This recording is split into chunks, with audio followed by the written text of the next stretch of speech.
Welcome to the Art and Science of Complex Sales, sponsored by Membrane. This season, we're diving deep into the 3 T's of developing scalable sales organizations: talent, transformation, and technology. We're bringing together sales leaders from around the world to help you elevate your organizations and crush B2B revenue goals. So smash that like button, subscribe, and ensure you don't miss an episode. Carajane Searcy Moore knows how to sell. A serial entrepreneur, Moore has proven her ability to develop new business, craft a sales team that wins, and forge critical relationships. As president and partner at Hump Big Sales, Carajane is focused on helping organizations transform to be able to find and land company-changing deals. She specializes in driving organizational alignment in sales planning and client acquisition. In her work, she's had astounding results across numerous industries. So join Carajane and I today as we dive deep into her career and how Hunt Big Sales is making good on their company name by landing some of the biggest deals out there. Carajane, welcome to the program. How are you? I'm great. Good to be here, Paul. Well, I'm absolutely thrilled that you're here. And I even stumbled on my words when I said, how are you? I said, how are you? So I should have said, Carajane Searcy Moore, welcome to the program. We'd love to have you. How are you doing? Well, thank you. I'm doing great, and I'm excited to be here and excited to be here with you as we explore the world of sales. Yeah, no, I appreciate you. And just so everybody on the program knows, I had the opportunity 2 days ago to hang a bit with Carajane and pick her brain and dive in a whole bunch on some of the issues that we're facing. And so I want to preview the end of the episode where she's going to give an amazing offer to everybody. That's going to be incredible value. But I was just telling her before we got on this call that, man, I'm already starting to use some of the things she talked about. So make sure you listen to the end. That being said, Carajane, what part of the world of sales do you work in? Like specifically, let's dive into what your specialty is. Well, I'm glad you asked that because in the world of sales today, it seems like, everybody can be a salesperson. Like you go to Waffle House and up on the thing, it's like the number one salesperson at Waffle House. And you're like, is that not the server? But anyway, so there's lots of different types of sales. It's no longer just a one size fits all. So we work specifically, Carajane Searcy Moore, Hunt Big Sales, which in the name of the company is really where we are. It's the big sales. We love working with entrepreneurial organizations to help them go hunt, land, and grow large opportunities for their organization that transform them and also transform their clients. So you're looking for the company changers when you're going out there and you're finding deals that are a make or breaker. Like they can actually make or break the company or a company change or drive incredible impact. Yeah, absolutely. Now, it doesn't have to just be the company breakers, right? So generally, it's organizations where the opportunity that they're looking for is greater than $1 million. And it's maybe 5 to 10 to 20 times the size of an average deal. But it is that big deal. It is the thing that's going to move the needle in their overall sales quota and growth. So what's different about that type of deal than one of their normal ICP type deals? Well, there's a lot of things that are different. When you start looking at large deals, first and foremost, deals that are greater than $1 million start to have 9 to 11 people on the buyer side involved in that transaction. And when you have 9 to 11 people on the buyer side, you've got to match that like 1 to 2 people. So you need 5 to 7 on your side. So now you've got adding people makes things a lot more simple, right? So you've got this huge complexity and there's a lot of intricacies, and larger deals oftentimes involve more customization, things outside of the standard of what we do. So it becomes a longer sale, a far more complex sale, and a more peer-to-peer, multi-touch communication strategies approach. And so, this is obviously the very focus of your business. And so there's obviously enough organizations out there that are looking for this large size deal that that you can focus your business on. What type of businesses do you work with? Is it large scale enterprises? Is it small to medium businesses? Is it all over the board? So it's a small to medium sized businesses who we like to work with, the entrepreneurials, like 10 million in revenue to 250 million in revenue. So small to mid size entrepreneurial businesses who are going after those really large opportunities or large customers. So it doesn't always have to be the big Fortune 100 customers, but for them, it's a large customer because of what they're delivering to them. Mm-hmm. So it's small to mid-sized businesses going after larger. Now we work in a variety of verticals, if you will, industries as people talk about it. But really, it's about a business to business complex sale. This is not business to consumer. So we're looking for business to business complex sales. And so your industries are everything from technology, which is obvious, healthcare, obvious, right? To professional services, to business process outsourcing, commercial construction, engineering, those types of things. So let's talk about the type of, I have a very specific type of a big sale that I want to talk through, which is, and I think you could probably apply this to everybody, but as a partner driven organization, we can start to focus on some of the things that I know, right? So like if you're going after transformational, partnerships are one of the biggest ways that you can transform a deal or transform a company, right? Is you can increase your leverage, you can go out there, you can understand, you get a lot more opportunities because 1 + 1 doesn't equal 2, it equals 7 a lot of times. So let's just start to back up and break down the type of a big deal from that standpoint. So got a company going out, they're looking for a transformational partner to work with. Let's say that partner is 3-4 times their size. How do you even start to help them dive in and start to map how they attack these types of companies? Well, I think that's a great question because oftentimes we look at the size of who that partner is, but that's just one of probably a series of criteria that make them an ideal partner for you. And so oftentimes we stop at one and we don't go through the rest of the criteria that we should be considering to determine, is this truly an ideal partner for us? So, how does it match? How do they partner? Does it match how you guys partner? Do we see that together? Is their audience the same audience that we want just because of the size, right? Mm-hmm. Are we going after the same audiences? Do we add value to their membership and or to them as partners? Do they add value to us, right? But there's a whole criteria you're going to want to consider when looking at that so that you are spending your time only on those opportunities that are the best partner opportunities for you, not just all of the players out in the marketplace, because that's going to be very expensive, painful, frustrating, and take a long time. So this ideal, and it's like the same as the ideal partner profile, ideal big customer profile.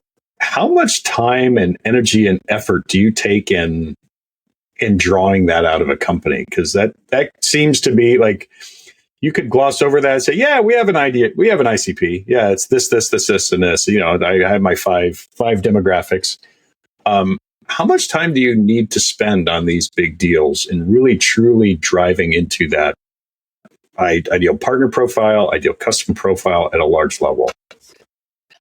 Well, time is relative, right? So for everybody, that measurement is a little bit difficult, but I think it's more of how deep do you need to go, which is, I think, really kind of what you're asking. And the importance of that in how you spend your time really establishes efficiency, close rates, and speeds up, your time to revenue, time to partnership, time to growth. And so the more that you can be accurate and think through, not just past oh my gosh, I've landed them.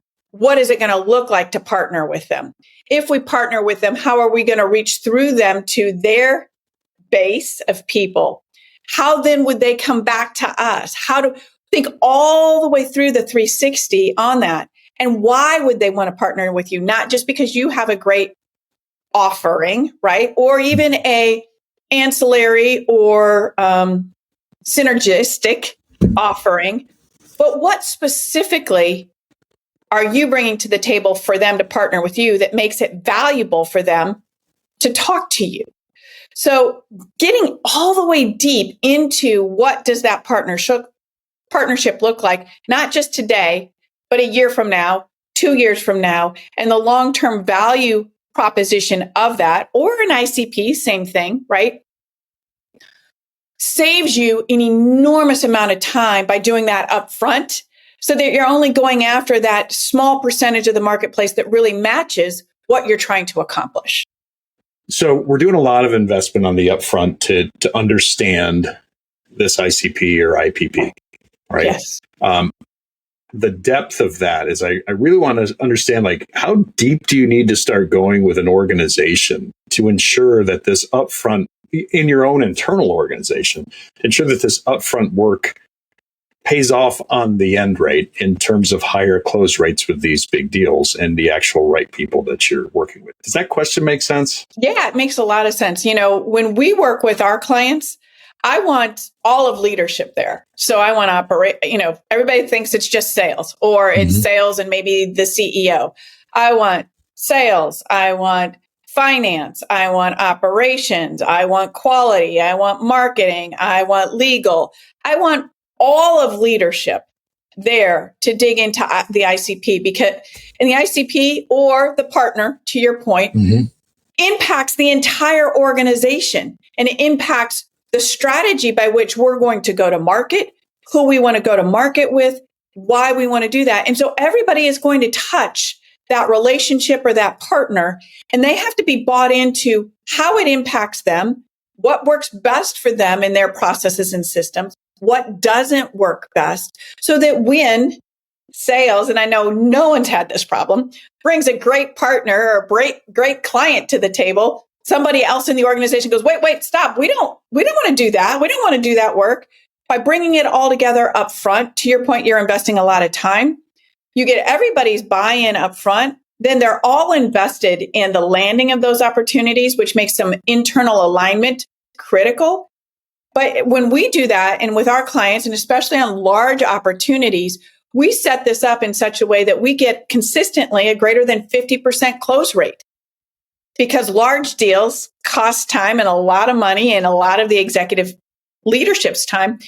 You better have enough close rates to keep people interested. So by doing that and narrowing it, you really become far more efficient and far more effective, because you're talking to the people who have the problem that you solve and want to solve that problem, because you've already narrowed it down to just those people.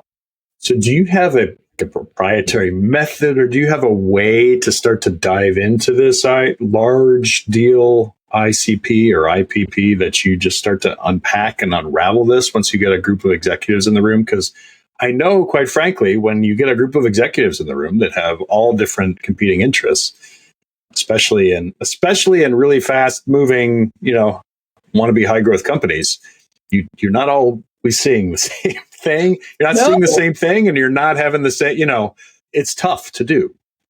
It's very tough to do. And that's why we talk about that investment up front. It is an investment, because you have to gain that alignment, because they aren't aligned right now. And they don't really, and haven't stopped to think about the impact of what you're talking about. It just sounds kind of good from a good idea perspective. And so, yes, we have tools and processes for everything that we do. And we have a tool that we use. And generally, our list of characteristics is somewhere between 10 and 12 of the things that you're looking for about that ICP or that IPP. It's not the obvious 5: geographic, revenue. There's a lot more to it. You need some psychographics. You need, urgency. What problem are we solving for them? And is there urgency to that problem? In today's world, if there's no urgency, there's no problem. So we have to recognize that, so there's a lot to that. And we use a tool and a process to actually drag that out, facilitate the conversations internally. Because the first thing we have to do is get the internal alignment, so that when we do land one of those, we have the internal support to go support those types of things. And so oftentimes in sales, the biggest sale that you make is an internal sale, not the external sale. So do you find that this works better with companies and teams that kind of have a malleable product service line, meaning they can change and adjust how they execute with like the larger deals, simpler and easier. I guess a way to say that, like highly customizable services or softwares, or more than a widget X that's how we produce. Right. That's why it's complex, right? It's got to be a complex sale, because if it's a widget X, then it's just a lot more widget X's, most likely. And so it's not a complex sale. It's more of the same. And it is in a procurement buy versus really truly solving a business problem, which is really what you and I are talking about. And especially for large deals, it's about solving a business problem that prospect or partner has that you can solve. And therefore, now malleable or it doesn't have to be highly customizable. It just has to be, needs to be tailored for their particular, because if you're going to spend that kind of money and you're going to make that kind of change within your organization, both you and them, it has to be custom to them, right? So yes, there has to be a element of that as a part of the consideration. It's not just one, it's not just more widget X's. So I'm thinking about this more. You are truly helping people, and this is the more I'm thinking about it, it's a highly complex sale, but it is, you're helping people do better partnership development overall. And what I mean by that is when you get these large scale customers, even if you don't say they're a partner, it has to be operated like that. We have to get our whole organization being able to back up what we sell, how we sell it, the right communication channels, who's going to execute on it. And you're saying we should even know that. We shouldn't leave that to the end, right? That should be a part of the very beginning, that when we discuss who these ideal partner profiles or customer profiles, how we're going to execute for them and how we best think about doing that. That should be invested heavily in before a lot of, even conversation and exploration.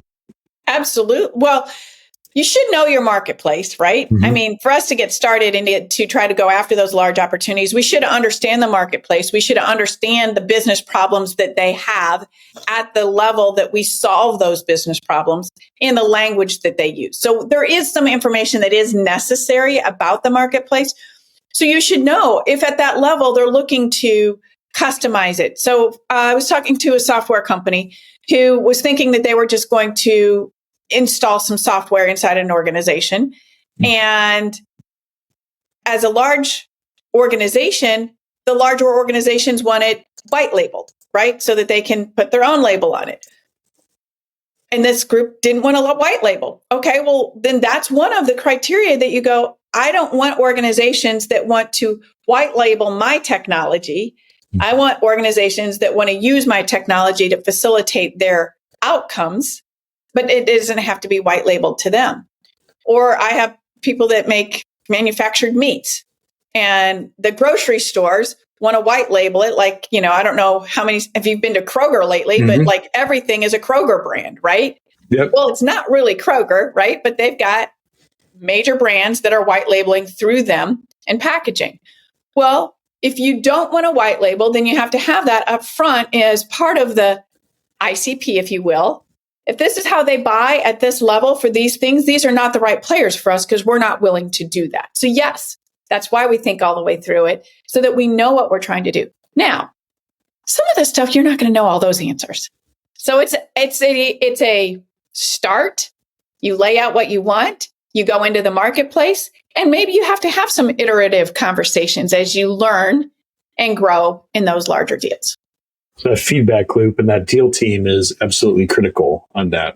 How do you structure a deal team and a feedback loop? When I say a deal team, like if I have a group of people, like, my executives bought in, this is how we're going to go after the market. Now, do you just say, okay, go salesperson, now go? Or do you literally have them put together a deal team and how they operate and who contacts who and all of those things? I'm probably using the wrong words to describe it. But. Hunt teams, capture teams, deal teams, all the rest of that stuff. Well, we got to also realize that there are 3 different types of processes in sales today. You have your prospecting process, you have your sales process, and you have your client growth process or partner growth process, right? Yes. So there's three different processes. So first, let's talk about which process are we talking about. So if you're talking about, hey, I want to reach out and I want to touch somebody. I want to see if they want to do business with us. That's the prospecting side of the house, right? So with that, you have to, what is the criteria? You have to then go to the marketplace and skim off all of the marketing qualified leads that actually match that criteria, right? And then you have to connect with them in some way so that you can have a conversation to then qualify them as a sales qualified lead, right? So there's a couple of steps there that people have missed that are a change in the marketplace. So you have market qualified public data. Now you got to talk to them to make sure that they're sales qualified. So you have salespeople, BDRs. In large account sales, oftentimes you're going higher in the organization because it's a bigger problem. So you might be at the senior executive level. Well, it's really unlikely a BDR is going to be able to get you there to have that conversation. So now we have to work through strategic relationships, introductions, things, referrals, references that are going to get you to that level. Then you have to have a message that is equal to that level about the problem they have that we solve and the impact that we can make in solving that problem for them. That's the prospecting side so that you can get in and have that first conversation. Then you have to sales qualify them. If you sales qualify them and they're interested and they have a problem and there's urgency and they're ready to move through the sales process with you, now you can bring it into, after you do a business acceptance process and determine this is a deal you guys want to hunt, now you bring it in and you hunt it as a team, a capture team. Hold. You used the word, I all those words before I got. You introduced a new word to this, right? So I want to dive into that, which is business acceptance process. So yes. tell me more about, so there's qualification. I get, we have a sales qualified lead. We can put it in the pipeline. It's in the pipe. Tell me more about that. What do you call a business? What did you call business acceptance process? Business acceptance process. Yeah. So once again, if we start talking about large deals, let me add some clarity to large deals. We talk about, what is the revenue? Maybe to us, it's over $1 million. Maybe it's 10 million. Maybe it's 100 million. Maybe it's $1 billion. We've helped land all that level of. So it makes significant difference for your organization, right? Mm-hmm. Well, organizations don't necessarily have all of the capacity at all the time to harvest all of the opportunities that you're taking a look at. Mm-hmm. So as a business acceptance process, if it meets all of the criteria, it comes to leadership, and leadership then has to evaluate the resource allocations to determine at this particular point in time, based on the resources and our length of our sales process and what we understand about their problem and our delivery, we have to determine, is this a deal we really truly can hunt? And if we can and land it, can we serve it? And that business acceptance process is critical, especially when your capacity starts to get tighter, right? So right now, a lot of the construction firms are looking at projects in 2026 because they're full for 2024, they're full for 2025. So they're now looking at 2026. So that business acceptance process allows them to stop the hunt process really early if this is not a deal they can deliver or a deal that they want for whatever reason. When you have all the capacity in the world, I find that people will take anything. Not always a great idea. Operations oftentimes then get stuck with a mess. Yep. So by having business acceptance process, it allows everybody to touch it and go, we can take it under these conditions. We can do these types of things. And if you do that early enough in the sales process, which is what we recommend, then all of that becomes part of the sales process to get the right deal in the door that the organization then can deliver. So I'm going to back up a little bit. We have the definition of the large scale. We're hunting the big ones. Either ideal partner prospect or ideal customer prospect profile.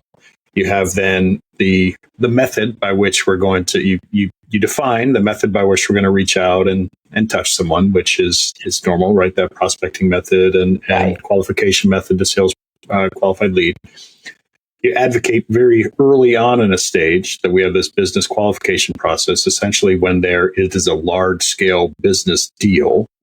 And so when you say early on in the process, How early on in the process are you making that? And then who needs to be involved in defining that?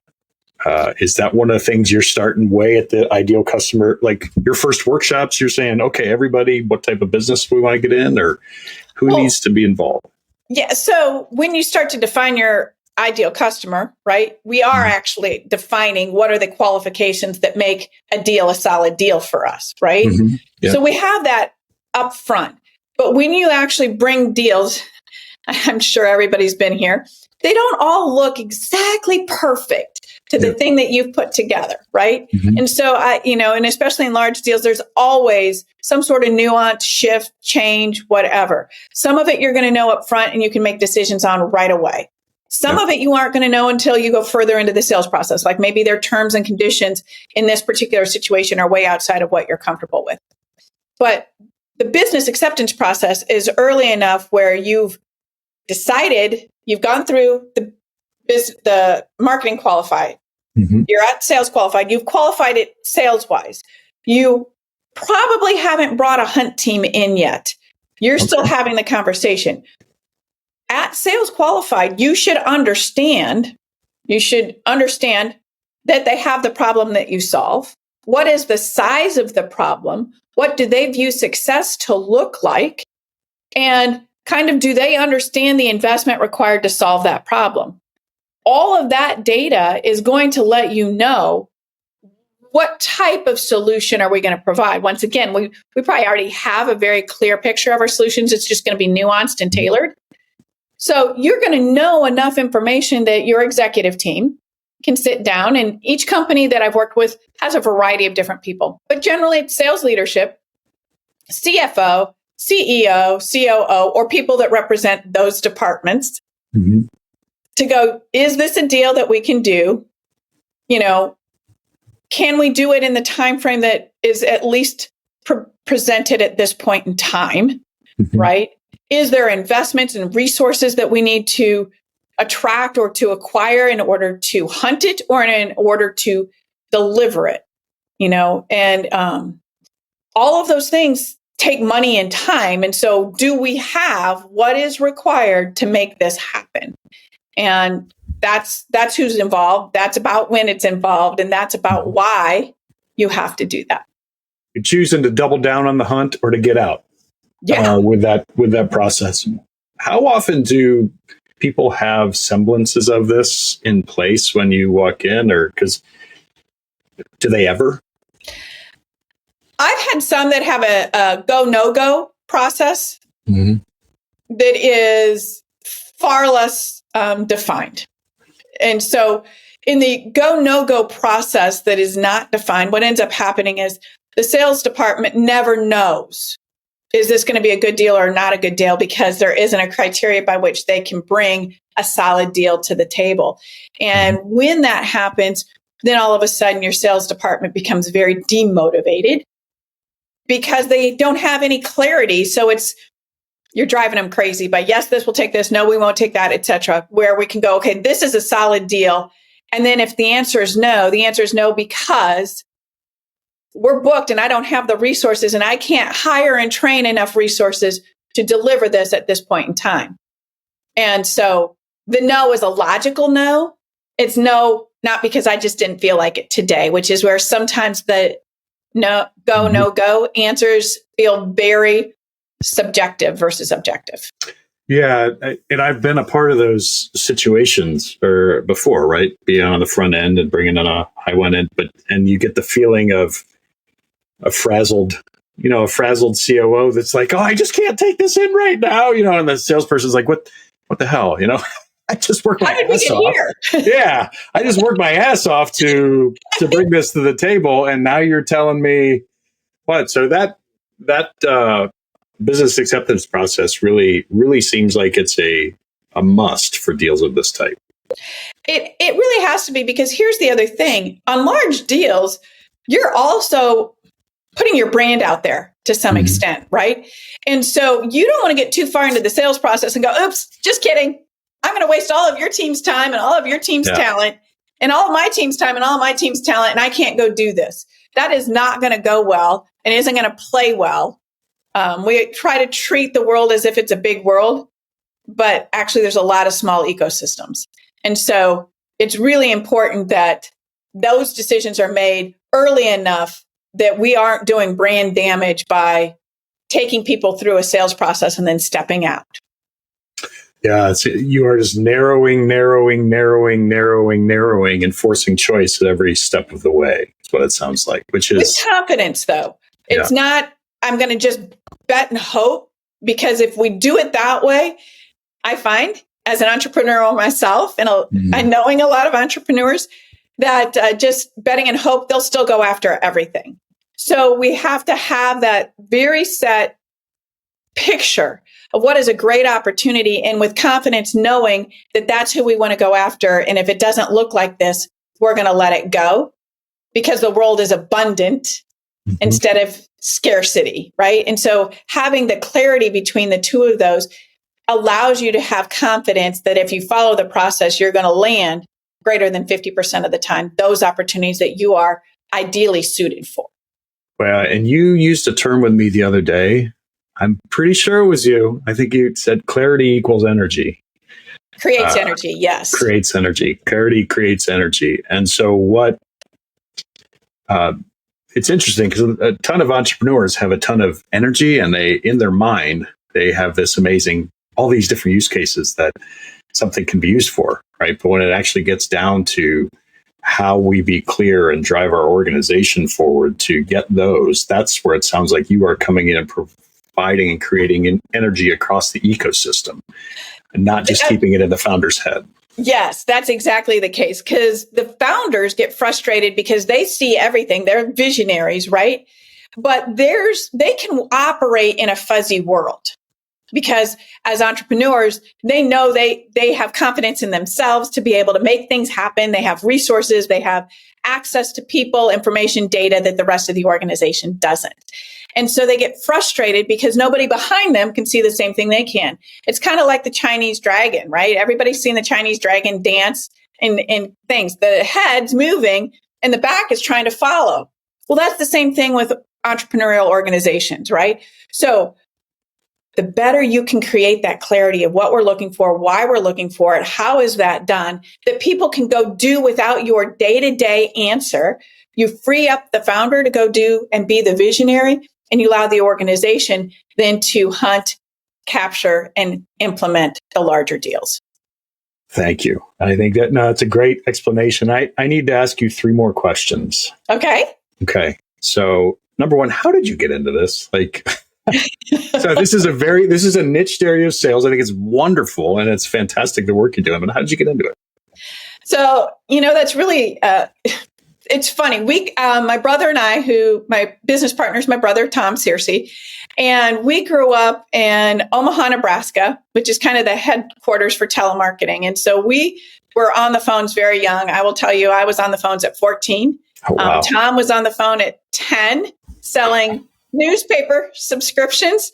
So by the time we were in our early 20s, this is a true story, we are running a telemarketing firm, actually. Tom's the CEO, and I'm in charge of client services at that particular point in time. Probably I was 25, Tom was 26.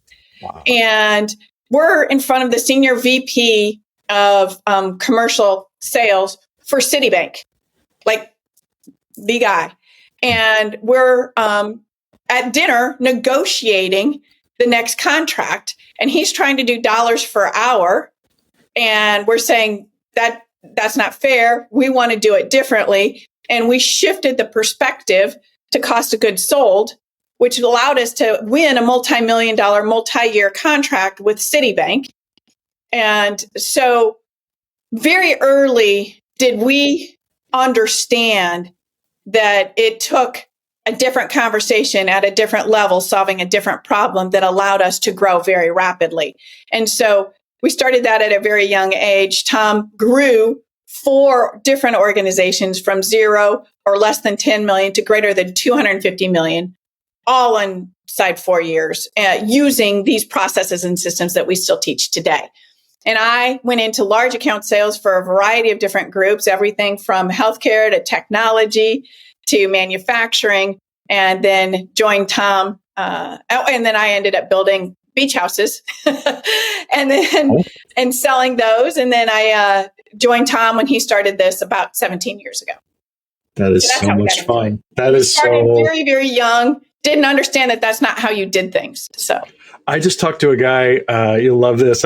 One of our other partners talked to him the other day. I love those stories because it's the people that you find that go out and did it early that just get that confidence. Another guy I spoke to recently, he was selling farm fresh eggs to his his friends' moms after school. Right. Okay. He just started entrepreneurship very, very early and started to solve these problems and thinking about it. A second question, and that is just an amazing story, by the way. Thank you for sharing that. Second question I have to ask you, do you know Oprah? No, I know of Oprah, but I don't know her personally to pick up the phone and call her. You were featured in Oprah magazine. Yes, I know I was. But I didn't get to have an actual conversation with Oprah. So she should have had it with you. That's Oprah, if you're listening, and I know you're a frequent listener to the podcast, make sure that you're having a conversation with Carajane because featured in the magazine, but also you should have that conversation. I think she could help you drive some big deals. Third. Thank you. Sorry. Third question I have for you to end it out is, and I'm going to preface this question with a statement, which is I had the chance to spend 30 minutes with you the other day, and it was so powerful and beneficial in terms of how I thought about a number of things within our own business and in my own life and how I'm looking at these things. And I've already started to put them into practice. So I want to thank you very much for that. To preface that, why don't you dive into how people get in touch with you and the offer you're willing to give them if they get in touch with you based on this podcast? Yeah, absolutely. Would love to. Well, so because of Paul and our time together, I thought it might be helpful. So many times people are in deals that they want to if I had somebody I could call and just ask this question or understand that idea. So what I've decided to do is offer this free consultation. It's about a half an hour. There's no sales in it. I just want to help you think through a deal or think through a challenge or think through large deals within your organization. So it's a free consultation associated with anybody listening to this podcast. So if you go to our website, www.huntbigsales.com, in the lower right-hand corner of the landing page, there's a coral red button that says schedule a consultation. Click the button, fill out the information. You will hear from my executive assistant very quickly, and we will set up a 30-minute consultation just so that I can answer those questions. The more you can give me about what you want to know up front, the more effective we'll be in the call as well. Yeah. And I will, like I said, I'll absolutely 100% vouch for it. It was extremely, extremely effective and a great use of time. It helped me think through some stuff. And I appreciated your patience with me as you just kind of dove in and asked good, hard questions. So I really want to thank you for that. Oh, yeah. No, it was a lot of fun. I love doing that. Well, thank you so much. Are you on LinkedIn? Are people able to connect with you that way? Absolutely. Carajane Searcy Moore on LinkedIn. Okay. Hunt Big Sales also has its own page on LinkedIn. So yeah, okay. We're there. Awesome. Well, everybody, please reach out. Listen to this. Please reach out to Carajane. Connect with her on LinkedIn. Make sure you're taking her up on that free consultation. And like I said, it's definitely worth the time. With that, any final things before we close out for the episode? No, it's been a lot of fun. Thank you so much for including me in your podcast. Yeah, well, thank you for walking me through some of these concepts, because I know they're not things that people hear every day in market. And I wanted to make sure that we dove into them in a way that they really, hopefully we dove into them in a way and I asked the good questions that they really understand them. If we didn't, and you're still listening, reach out to Carajane. She will drive them home. And really work with you on them. So with that, everybody, thank you so much for joining. We are going to sign off for today. As always, please make sure to like, share, and subscribe. Those would be 3 amazing things that you could do. But most of all, keep shining bright and have an amazing day. Thank you. Thank you so much for joining us today on the Art and Science of Complex Sales. Please take a moment, like, subscribe, share this podcast on all your favorite platforms, and let's get the word out. This podcast is proud to be brought to you by Membrane.com. We are the world's top B2B sales platform.